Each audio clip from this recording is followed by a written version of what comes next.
Kate Middleton's brother detailed in new memoir, Meet Ella, the dog who saved my life, how his dog was instrumental in helping him through a difficult period.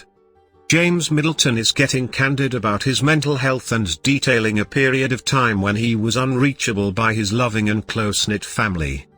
In an excerpt from his forthcoming memoir Meet Ella, the dog who saved my life, published by the Daily Mail on September 14, Kate Middleton's 37-year-old brother wrote of a time several years ago when he felt suicidal and that life was no longer worth living.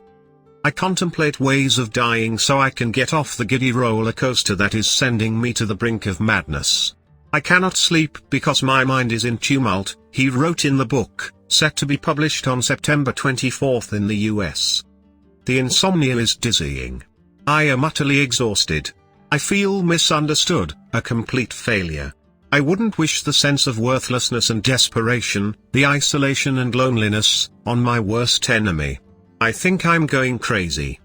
Yet I know I am privileged, fortunate, to have a loving and close-knit family, Mum and Dad, my sisters Catherine and Pippa, their husbands William and James, but I push them all away. James, the younger brother of the Princess of Wales, continued.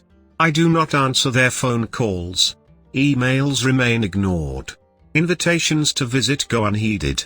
I hide behind a double-locked door, unreachable.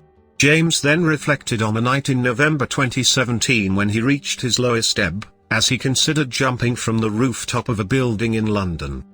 I wonder, if I jump, could it possibly be construed as a tragic accident? That way my family, although they would grieve desperately, would be spared the added torture of knowing that I had ended my life by suicide, he continued, adding that someone was watching him during the troubling moment as he stood on the rooftop. As I pace, I look down through the skylight and see my spaniel Ella's gentle eyes looking back up at me. Like me, she has been wakeful all night. She senses my strange, agitated state of mind. As he wrote in the excerpt, he then saw his dog imploring me with her eyes to come down from a ladder, and he considered what life would be like if he and the spaniel didn't have each other. After an hour of him pacing, he wrote, Ella had still not moved. I haul myself back from the brink, slowly climb down the ladder and stroke Ella's silky head. She is the reason I do not take that fatal leap, James wrote. She is Ella, the dog who saved my life. James announced Meet Ella back in March, noting in an Instagram video, where he proudly held up the first manuscript, that he and his dog were inseparable for 15 years before her death in 2023. I know many of you have your own Ellas or might be in need of one.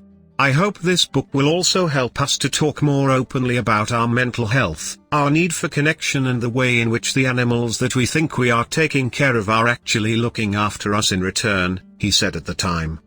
Ella died in January 2023 following a short illness, James revealed at the time. As he told Tatler, the dog was around for so many of the important moments of my life, including when he met his wife Alizith Evanet. The pair, who are pet parents to 6 other dogs, announced the birth of baby son Inigo in October 2023, less than a year after Ella's death. Another of the reasons that I wanted to write this book was so that I could tell Inigo the story of how I met his mother, James told the outlet, the story being that his dog ran up to Thevenet at a restaurant. I hope that by writing this book, I might help other people to talk about their mental health, whether their difficulties are in the past or something they're experiencing currently, James later told Tatler.